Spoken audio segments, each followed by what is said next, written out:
Bienvenidos y bienvenidas a un nuevo episodio de nuestro podcast, Aprendiendo a Publicar. Hoy nos adentramos en uno de los pilares fundamentales de la vida académica, la publicación científica. ¿Te has preguntado alguna vez por qué publicar es crucial para un investigador o cómo impacta en el avance del conocimiento? Si quieres entender el verdadero propósito y el proceso detrás de compartir tus hallazgos con el mundo, este episodio es para ti. Hola a todos. Bienvenidos a este episodio. Hoy exploraremos las preguntas clave relacionadas con la estructura y la escritura de un artículo científico. Juan y yo discutiremos cómo se pueden organizar los resultados, la metodología y otros elementos esenciales. Comencemos con la pregunta inicial: ¿por qué es importante presentar los resultados de manera lógica y coherente en un artículo científico? Es importante porque si no se organiza de forma lógica, los resultados pueden ser difíciles de entender. La coherencia en la presentación de datos ayuda a los lectores a seguir el flujo del estudio y entender las implicaciones de los hallazgos. Los resultados deben ser organizados de acuerdo con la pregunta de investigación para responder directamente a lo que se está estudiando. Al presentar los datos de manera clara, los lectores no se confunden y pueden interpretar los resultados de manera adecuada. Claro. Ahora, ¿cómo se pueden dividir los resultados en secciones lógicas? Una forma común es dividir los resultados en secciones. Por ejemplo, se pueden dividir entre resultados cuantitativos y cualitativos, o analizar primero los datos descriptivos antes de presentar las pruebas estadísticas.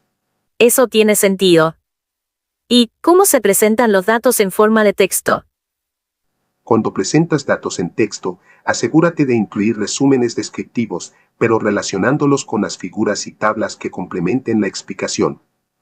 Por ejemplo, puedes decir, como se muestra en la tabla 1, el promedio de respuestas es ¿Y X. por qué es importante citar figuras y tablas cuando se hace referencia a esas? Porque ayuda a conectar los datos visuales con el texto escrito. Citar figuras y tablas permite que los lectores sigan la presentación de los datos y les da una base para seguir tu análisis. Pasemos ahora a la metodología. ¿Cuál es el propósito de la sección de metodología en un artículo científico? El propósito es explicar cómo se llevó a cabo la investigación. Aquí se detallan los materiales y métodos, permitiendo a otros aplicar el estudio. ¿Qué elementos esenciales deberían incluirse al describir los métodos? Deberías incluir el diseño del estudio, la muestra o participantes, y las técnicas específicas utilizadas para recolectar datos. Todo debe estar organizado cronológicamente para que otros puedan seguirlo. ¿Por qué es importante organizar la metodología de manera cronológica? Porque esto garantiza que cada paso del estudio sea claro y comprensible para el lector. Evita confusiones sobre el flujo de la investigación. Ahora, pasando a la introducción. ¿Cuál es el propósito de esta sección? La introducción establece el contexto del estudio, revisa la literatura relevante y define los objetivos del estudio.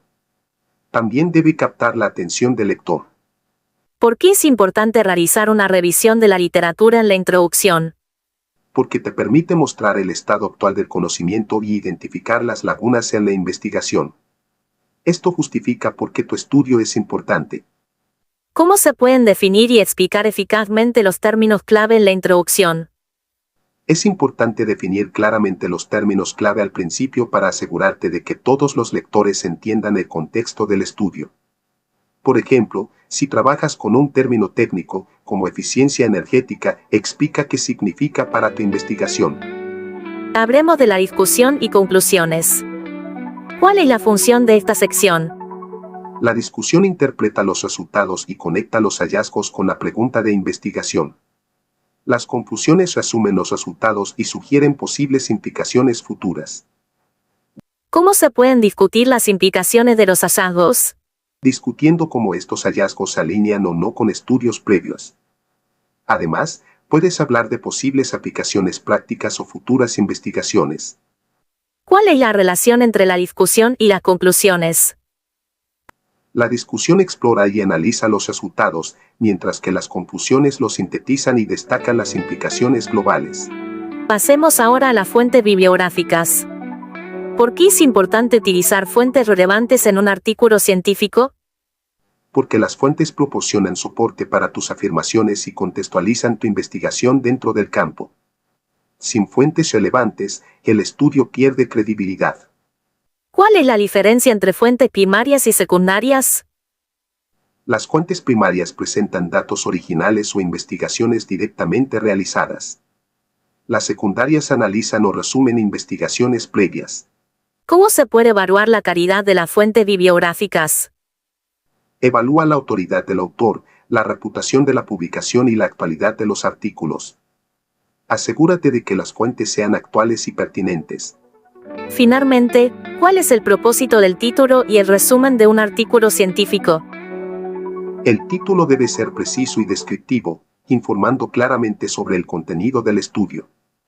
El resumen resume los hallazgos principales y la contribución del estudio. ¿Cómo se crea un resumen efectivo? Un resumen efectivo debe ser claro y concisamente describir los hallazgos principales y la relevancia del estudio. ¿Y el propósito del título? El título debe ser lo suficientemente informativo para atraer a los lectores y reflejar los resultados clave del estudio. Con esto concluimos nuestro episodio. Juan y yo hemos compartido las claves para escribir un artículo científico sólido. Desde la organización de los resultados hasta la selección de fuentes y la creación de una introducción efectiva, estos pasos son esenciales para garantizar que tu investigación sea clara, relevante y útil para la comunidad académica. Gracias, Ana. Ha sido muy esclarecedor. Gracias a ti. Nos vemos en el próximo episodio. Gracias por acompañarnos. Esperamos que encuentren útil esta guía para la escritura científica. Hasta la próxima.